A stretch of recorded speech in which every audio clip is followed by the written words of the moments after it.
Carnival Cruise Lines dealing with a double tragedy after two passengers from different ships died while at their private Bahamas island. This happened last Friday. Still many questions about what happened to this man and this woman who passed away. CBS News Miami's Joan Murray is outside Port Everglades with what she's learned after talking to a passenger who was with one of the victims when he didn't surface. Joan? Well, as you both know, millions of people take cruises every year, including many right out of Port Everglades. Well, just a few days ago, Carnival Cruise Lines had something happen that is unprecedented. Two passengers on two different ships dying within hours of each other. Now, the Bahamas police have issued a statement on what happened, but I spoke to a passenger who gives a different version of the story.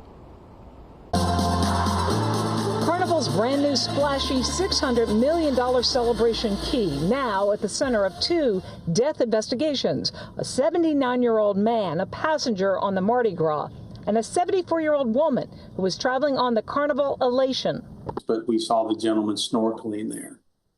He had a full mask on. John Copta said he and his wife were in the water on Celebration Keys Beach, just feet away from the 79-year-old, when another passenger yelled that he was on the bottom, not moving. Someone was grabbing him by the arms, and I went down to grab the legs, and we picked him up and started. We didn't have to swim. We were kind of walking in deep water. Then as it got shallow pretty quick, and we walked him out. As halfway up, I removed his mask because I wanted him to try to get air if he could. But I removed his mask, and it was foamy and sandy around his face. And then the minute we laid him down on the shore, everybody was screaming, "Lifeguards, lifeguards!"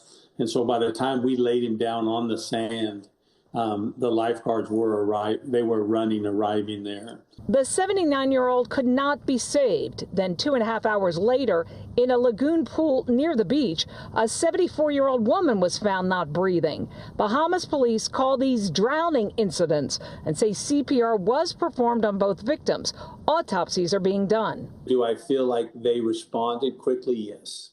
Carnival says our thoughts and prayers are with the guests and their families, and our care team is providing assistance. Now, I did reach Carnival to try to find the identities of the man and woman. They said they are not releasing it, and Bahamas police said they will not release it at this time.